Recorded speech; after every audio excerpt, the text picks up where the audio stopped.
now we will broadcast for you the news in English on Radio Free Syria.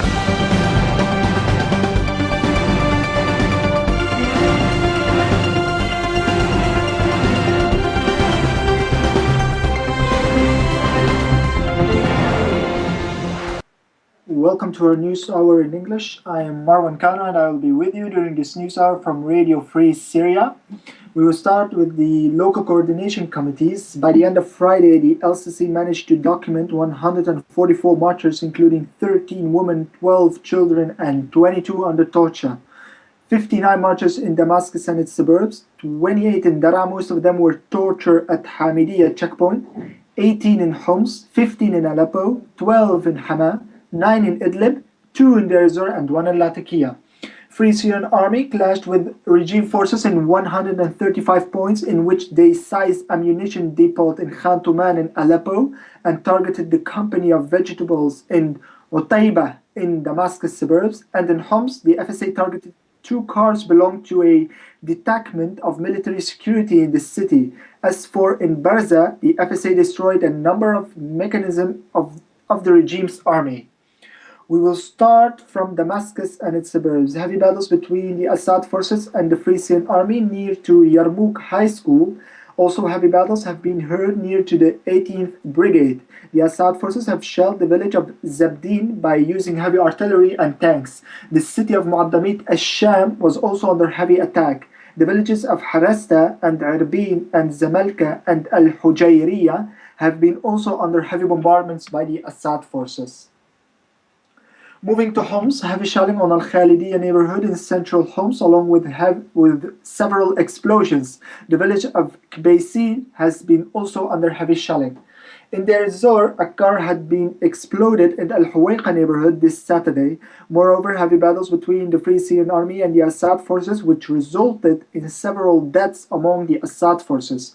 Also heavy bombardments on the neighborhoods of Sheikh Yasin and Al-Aradi and the main highway in Deir ez-Zor. In Aleppo, heavy battles between the Free Syrian Army and the Assad forces in the neighborhoods of Al-A'zamiyya and Salah ad-Din and Saif al-Dawla.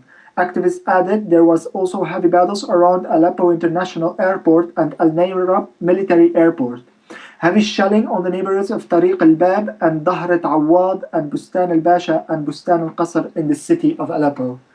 In Latakia, several brigades of the Free Syrian Army have shelled the village of Al-Bahluliyya that is still in hands of the regime forces. Moving to Daraa, heavy battles on Khirbat Ghazale and Al-Yadudiyya and Al-Miliha and Al-Sharqiyya in Daraa's countryside. Meanwhile, heavy battles between the Free Syrian Army and the Assad forces around the 38th Brigade, heavy shelling from rocket launchers on Daraa al-Balad neighborhood in the city of Daraa. In Idlib, the Free Syrian Army was able to address the convoy that was on his way to military bases of Al-Dayf and Al-Hamidiyya. They have attacked the convoy on the highway between Damascus and Aleppo.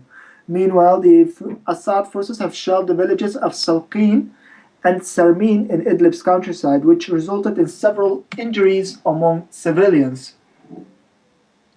General news now. According to Reuters, the European Union's foreign policy chief urged caution on Saturday about a Franco-British drive to lift a UA arms embargo to help rebels in Syria, questioning the impact such a step might have on attempts to reach a political settlement there. Other EU governments rebuffed efforts by Paris and London at a EU summit on Friday to lift the Syrian arms embargo to help opponents of President Bashar al-Assad, although they asked Foreign Minister to discuss it again next week. European Union Foreign Policy Chief Catherine Ashton said the European Union needed to think very carefully about French and British arguments that lifting the embargo would encourage Assad to negotiate. The European Union should also consult United Nations mediator Lakhdar Brahimi and Muaz al-Khatib, head of the opposition Syrian National Coalition, about impact lifting the embargo might have on their efforts to start talks to end the Syrian crisis, she said. What we have got to make sure of is anything we do does not make that work harder, she said, speaking at a conference organized by the German Marshall Fund of the United States, a group committed to strengthening translating cooperation. Germany led opposition to the Franco-British move to lift the embargo to help the rebels after 2 years of civil war that have killed 70,000 people, according to United Nations estimates. Opponents argue that arming the rebels could encourage Assad's backers, Russia and Iran, to step up weapons deliveries to the government, fueling an arms race that they also fear that weapons could fall into the wrong hands, such as Islamists. Militants in the rebel ranks. Ashton said she had told European Union leaders at Friday's summit that they must think through very carefully the implications of lifting the arms embargo. Would putting weapons into the field make it more or less likely that others will do the same? What would be the response of Assad based on what we know all about his response so far? Would it stop people being killed or would it kill people faster, she said. Although Ashton did not mention it, Western governments are concerned about chemical weapons the Syrian government is believed to hold. United States President Barack Obama has warned Assad he would be held accountable if such weapons were used. European Union diplomats think that it is unlikely France and Britain will be able to persuade its European Union partners to back lifting the arms embargo to help the rebels, a decision that needed unanimity.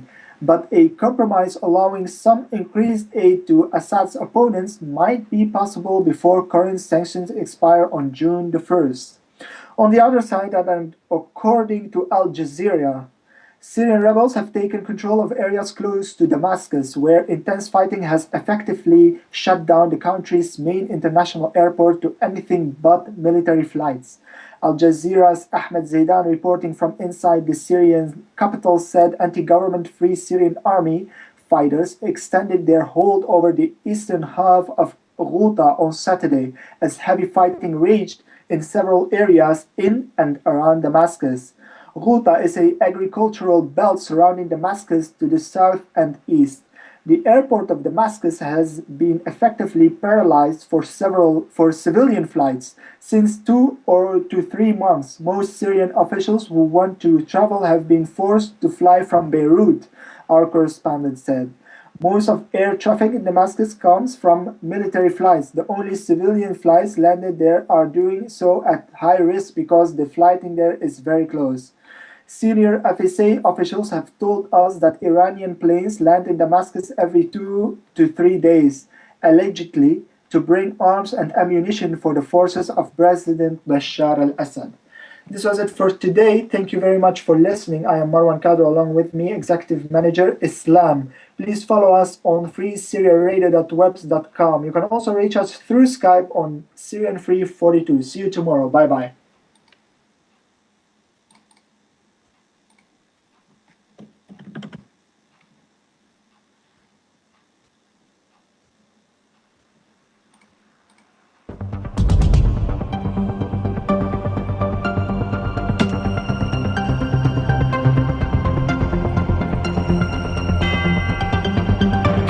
Right now, we will broadcast for you the news in English on Radio Free Syria.